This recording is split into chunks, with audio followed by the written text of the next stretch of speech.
Hey guys, OsakaSyndrome coming to you from my fucking bed. Not in the greatest of spirits because a couple hours ago I had to say goodbye to my wife because she had to go back to Canada, her home country, because the United States has a terrible immigration system that requires you to make a certain amount of money in order to sponsor someone into the country. And so, because we happen to live in different countries but love one another and got married to one another, the United States government has to step in and say, no, you can't be married, at least on our territory. Go somewhere else.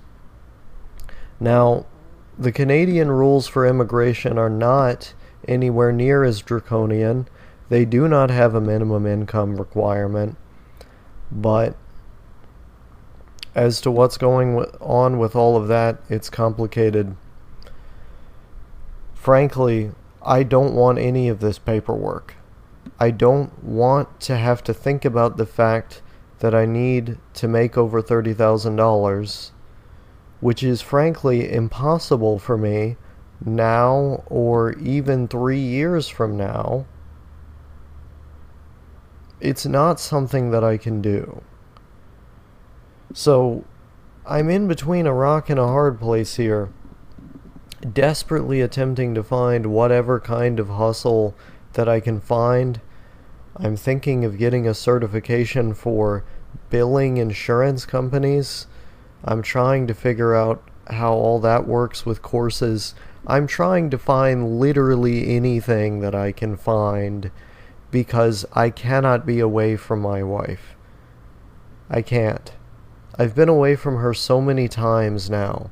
After all the trips that we've gone on and all the time that we've been together, I've been away from her so many times, and every time I thought I can be strong, I can do this, and I did do it successfully, but every day I was thinking about her, and I know every day she was thinking about me, and every day was another day that I tirelessly attempted to find a way to get whatever I could get, as meager as it may have been, to be with her.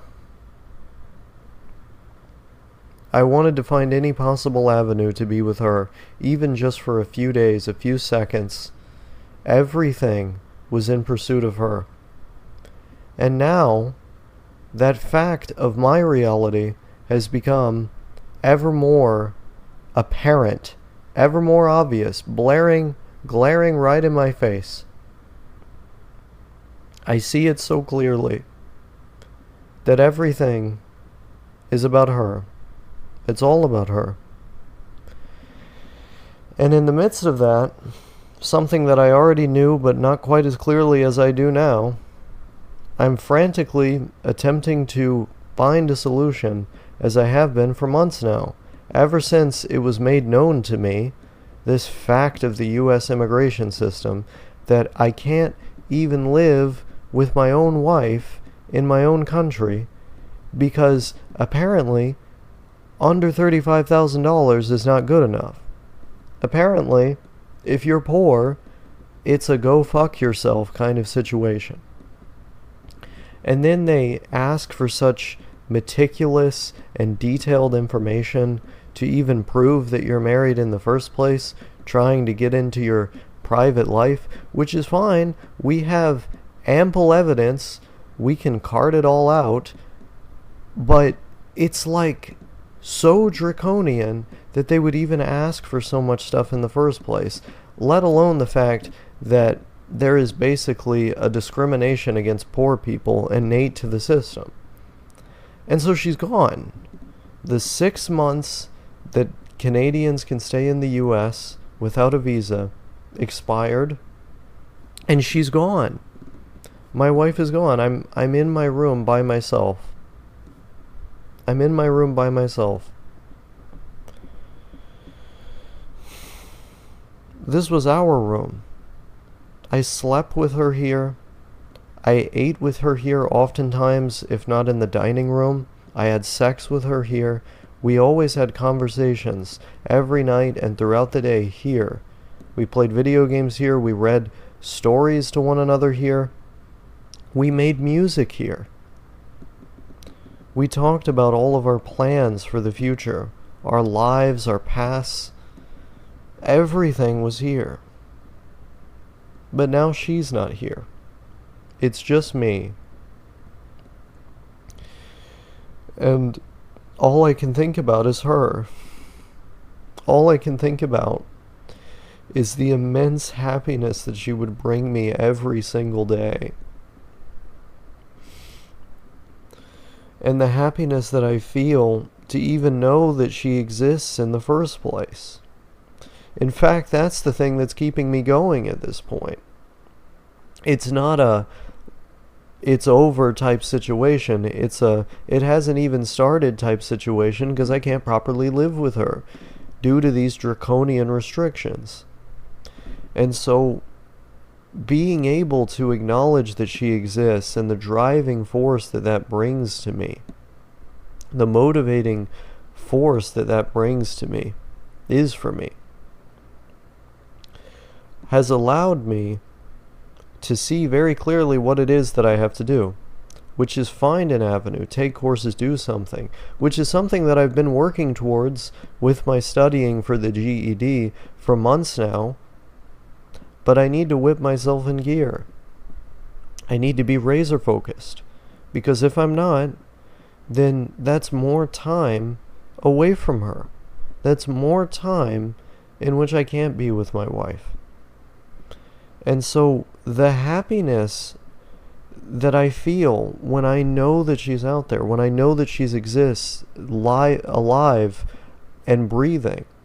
I almost said aliving. That's not a word.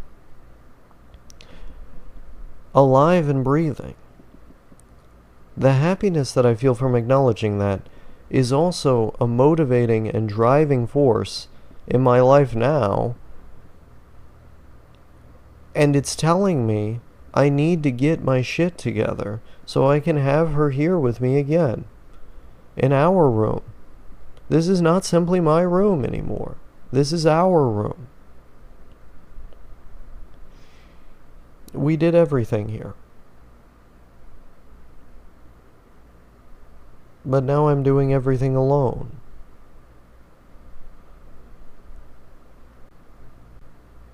But she's still out there. And so I have to do everything I can. Everything in my power. Perhaps not in my power as well. To be able to get her back in my presence. But until then,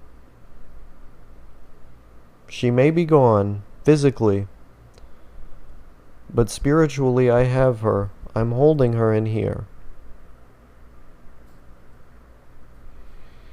And I'm going to be holding as tight as I possibly can. I know that. I don't have to say that because I know that. Because she's all I ever think about. It's all about her.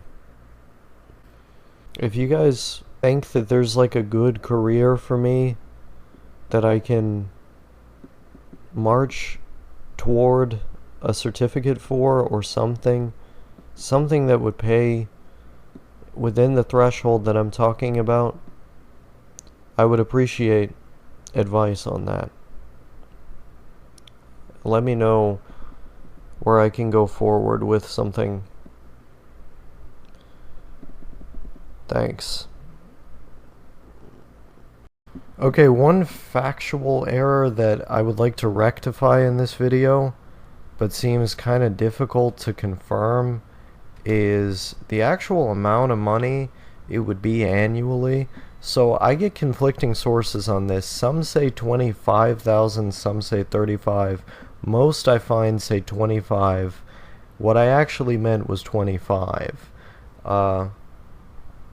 Also, I'd like to spritz in an anecdote here from a film that I heard sampled on an emo song years and years ago. It's something like, when you find someone you want to spend the rest of your life with, you want your life to start as soon as possible. That's how I feel right now. So I would say, even though I have only had 5 hours of sleep and I feel gut-wrenched and terrible, I also feel inspiration to do something about my situation. And that's going to be something I need to harness. My love for her is something I'm going to need to harness if I intend, as I do, on being with her in the long term, as I've promised to do. So that's the situation as of now. She's gone.